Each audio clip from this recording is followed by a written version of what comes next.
ഇന്നലെ ഇവിടെ വന്ന മൗലവി പറഞ്ഞില്ലേ, ഞാൻ നബി സല്ലല്ലാഹു അലൈഹി വസല്ലം തങ്ങളെ കുറിച്ച് എന്തോ പറ്റാത്ത കാര്യം പറഞ്ഞുപോയി എന്ന്. ഹബീബായ നബി തങ്ങളുടെ മദീനയിൽ സിയാറത്തിന് പോയ മഹാന്മാരായ ആലിമീങ്ങളുടെ അനുഭവങ്ങൾ ഞാൻ എന്റെ പ്രസംഗത്തിൽ പറഞ്ഞിട്ടുണ്ട്. റബ്ബിന്റെ തൗഫീഖ് കൊണ്ട് അല്ലാഹു തന്ന അനുഗ്രഹം എടുത്തു പറയട്ടെ. 300 ചില്ലാനം മണിക്കൂർ നബി സല്ലല്ലാഹു അലൈഹി വസല്ലം തങ്ങളെ കുറിച്ച് മാത്രം സാധുവായ ഞാൻ സംസാരിച്ച സീഡികൾ വിപണിയിലുണ്ട്. നെറ്റിൽ നിങ്ങൾക്ക് കേൾക്കാവുന്നതാണ്. സൈറ്റിൽ അപ്ലോഡ് ചെയ്തിട്ടുണ്ട്. അതിൽ മുഴുവനും ഇമാമിയങ്ങൾ പറഞ്ഞ കിതാബിൽ നിന്നും അതിന്റെ അടിസ്ഥാനമില്ലാത്തതുമായ ഒരു കാര്യവും സാധുവായ ഞാൻ പറഞ്ഞിട്ടില്ല. അത് തെളിയിക്കാൻ ഒരു മൗലവിക്കും സാധ്യമല്ല. ഞാൻ സൗദി അറേബ്യയിലെ ദമാമിൽ ചെന്നപ്പോൾ ചില ആളുകൾ വന്നു. നിങ്ങൾ ഒരു പ്രസംഗത്തിൽ പറഞ്ഞില്ലേ, മദീനത്ത് പോയി നബി തങ്ങൾക്ക് സലാം പറഞ്ഞപ്പോൾ മടക്കിയില്ല, അതെവിടെ ഉള്ളത്? ഞാൻ പറഞ്ഞു, അത് ഒരാളുടെ അനുഭവമാണ്. ഒരാളുടെ അനുഭവം എന്നോട് പറഞ്ഞു, ഞാൻ അറിഞ്ഞു, അത് ഞാൻ പ്രസംഗത്തിൽ ഉദ്ധരിച്ചു. അതങ്ങനെ പറയാൻ പറ്റുമോ എന്ന് ചോദിച്ചുകൊണ്ട് കുറെ ആളുകൾ വന്നു. അയാൾക്ക് ഞാൻ അവിടെ വെച്ച് മറുപടി പറഞ്ഞു.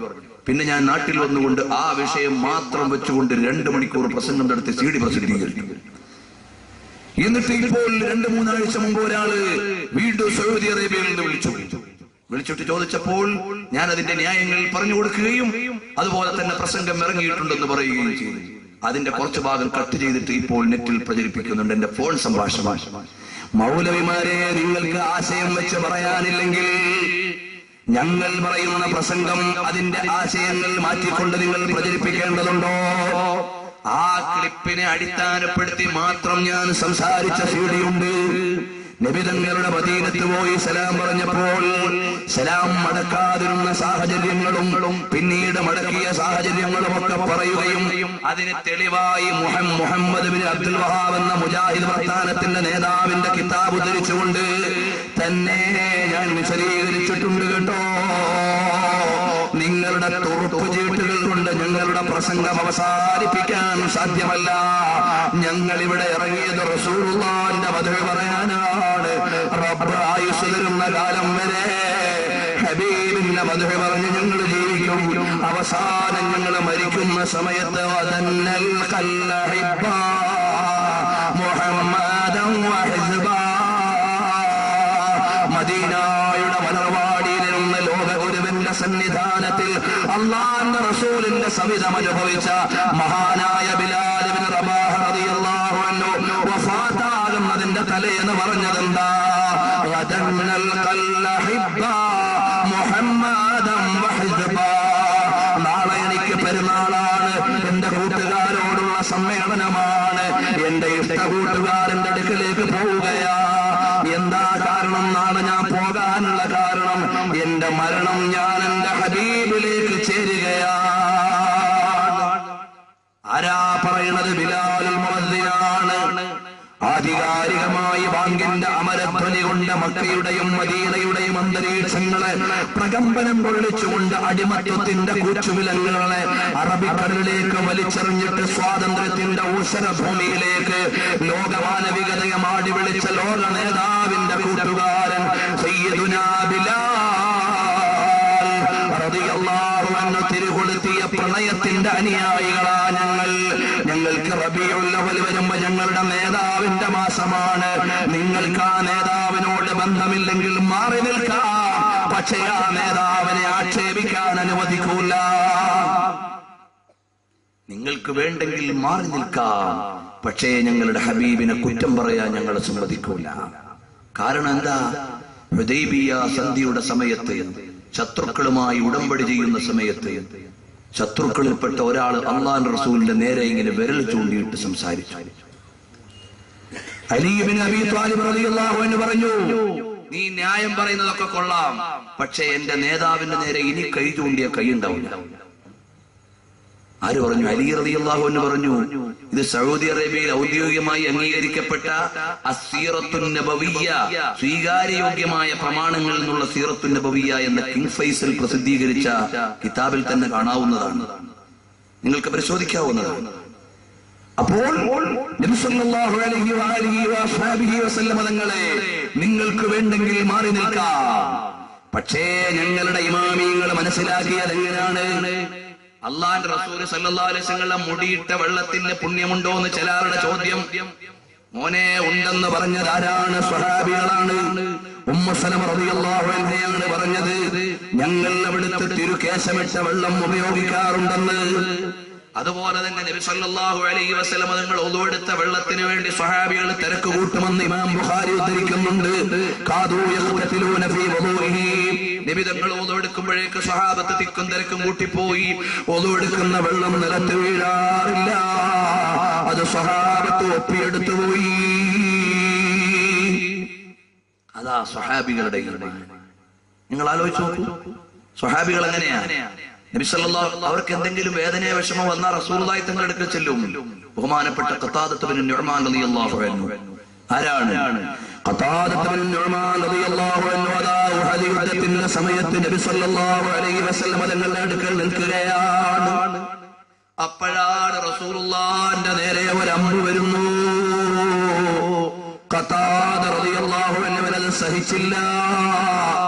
കൈ ഉയർത്തിയിട്ട് തടയാൻ നേരമില്ല, പരിചയെടുത്ത് തടുക്കാൻ അവസരമില്ല. നേരെ ഖതാദ റളിയല്ലാഹു അൻഹു തലയങ്ങ് ഉയർത്തിപ്പിടിച്ചപ്പോ അമ്പ് വന്ന് കണ്ണിലേക്കങ്ങ് തറച്ചു. കണ്ണ് തെറിച്ച് കയ്യിലേക്ക് വീണു. فأسرع قتادة إلى رسول الله صلى الله عليه وسلم وعينه في كفه. ആ കണ്ണും തെറിച്ചു വീണ കണ്ണ് കയ്യിൽ വെച്ചുകൊണ്ട് ഖതാദ റളിയല്ലാഹു അൻഹു ഒരൊറ്റ പോക്കാണ്. ആരുടെ അടുക്കലേക്ക്? ഐ സ്പെഷ്യലിസ്റ്റിന്റെ അടുക്കലേക്കല്ല. ഖതാദ റളിയല്ലാഹു അൻഹു പോയത് അവിടുത്തെ മറ്റേതെങ്കിലും സ്പെഷ്യലിസ്റ്റിന്റെ അടുക്കലേക്കല്ല, ഓർത്തോപീഡിക് സർജന്റെ അടുക്കലേക്കല്ല. ഖതാദ റളിയല്ലാഹു അൻഹു പോയി നബി സല്ലല്ലാഹു അലൈഹി വസല്ലം തങ്ങളുടെ അടുക്കലേക്ക്. കണ്ണ് തെറിച്ച് കയ്യിൽ വീഴുന്നത് വരെ ഹബീബിന് കാവൽ നിന്ന് ഖതാദയെ കണ്ടപ്പോ അല്ലാഹുവിന്റെ റസൂൽ പറഞ്ഞു, അല്ലാഹ് ഇന്ന ഖതാദത ഖദ ഔലഹ നബിയക ബിവജ്ഹിഹി അല്ലാഹുമ്മ ജഅൽ ഐനഹു വഹദ്ദഹുമാ നദറാ. അല്ലാഹുവേ, എന്റെ പ്രിയപ്പെട്ട ഖതാദ എനിക്ക് സെക്യൂരിറ്റി നിന്നിട്ട് കണ്ണ് പരിക്ക് വാങ്ങിയ മഹാനാണ്. ആ കണ്ണ് നീ നന്നാക്കണേ അല്ലാഹ്.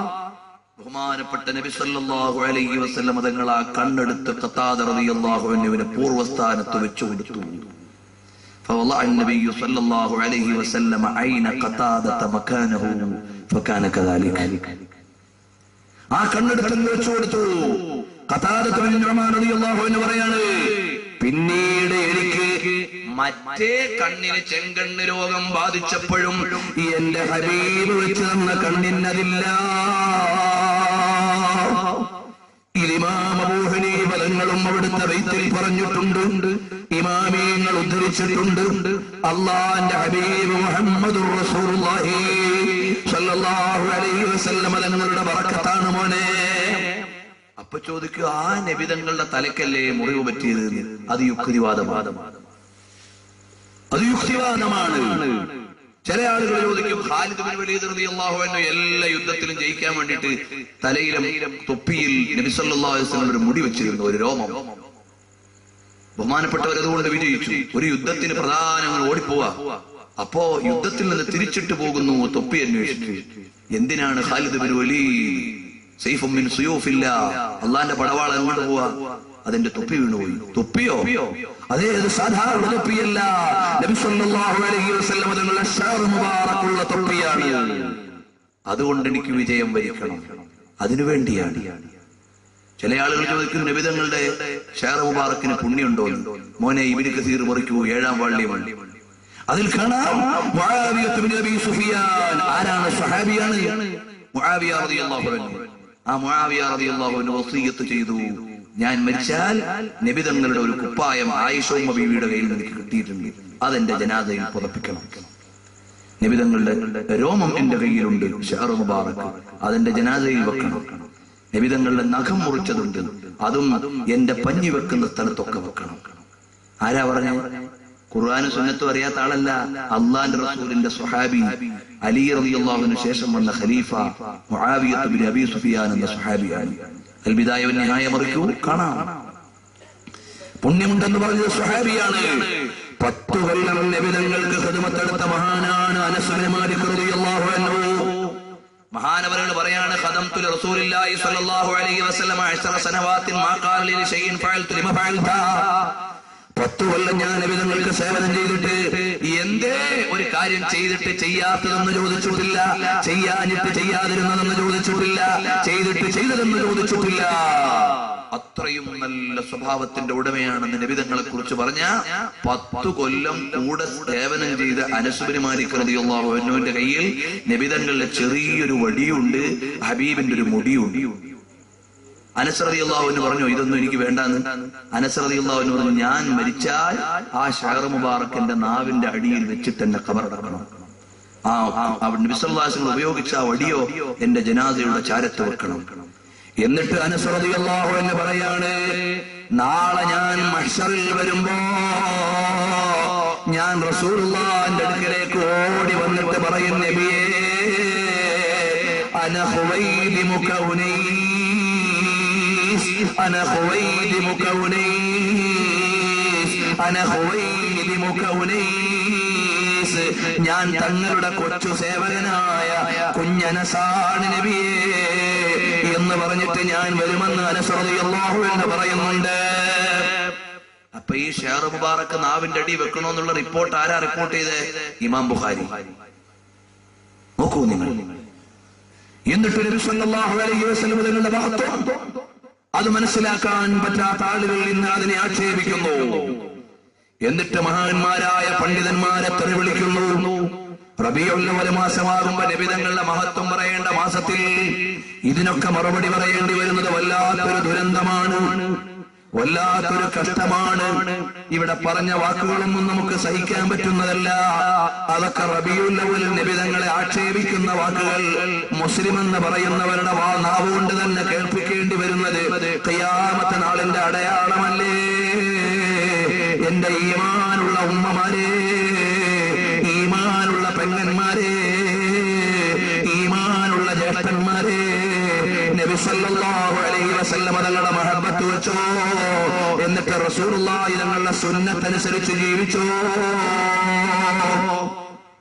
റസൂലുള്ളാഹി തങ്ങളുടെ സുന്നത്തൊക്കെ കൊന്നാലോ ദീൻ അങ്ങ് മരിച്ചു. ചില ആളുകള് വെള്ളിയാഴ്ചത്തെ ഖുത്ബ എന്തിനാ? തഖ്വ കൊണ്ട് വസിയ്യത്ത് ചെയ്യാൻ. തഖ്വ എന്തിനാ? ആഖിറം കിട്ടാൻ. അപ്പൊ ഈ ഖുത്ബയെ എങ്ങനെയെങ്കിലും ഒന്ന് പൊളിക്കണമല്ലോ. ഖുത്ബ വേണ്ടാന്ന് പറഞ്ഞാൽ എല്ലാവരും ഇളകിപ്പോകും. അതുകൊണ്ട് ഖുത്ബയിലെ ഓരോരോ സുന്നത്ത് ഇങ്ങനെ കൊല്ല, ഭാഷ മാറ്റി, വേഷം മാറ്റി, തലം മാറ്റി. ഇനി പെണ്ണുങ്ങളും കൂടെ ഖുത്ബ പോകുന്ന കാലം വരും. ആമിന വധൂത് അങ്ങനെ ആവശ്യപ്പെട്ടത് വേണ്ട. അപ്പൊ എന്തായി? ഖുത്ബ മരിച്ചുപോയി. ഖത്തീബ് എങ്ങനെ വരണം? നല്ല പ്രൗഢിയുള്ള ഇസ്ലാമിക വേഷത്തിൽ വന്ന് ഇത്തഖുല്ലാഹ് എന്ന് പ്രഖ്യാപിക്കണം. ഇതാണ് ഖുത്ബയുടെ പ്രൗഢിയും ബഹുമാനവും. അപ്പൊ ഇതിനെ കൊല്ലാൻ എന്ത് ചെയ്തു? അതാ അതിന്റെ ഭാഷ മാറ്റി. ഖുത്ബയല്ലേ, തിരിയേണ്ടതല്ലേ, മലയാളത്തിലാവണ്ടേ എന്നൊക്കെ പറഞ്ഞിട്ട് ചില ആളുകൾ മാറ്റി.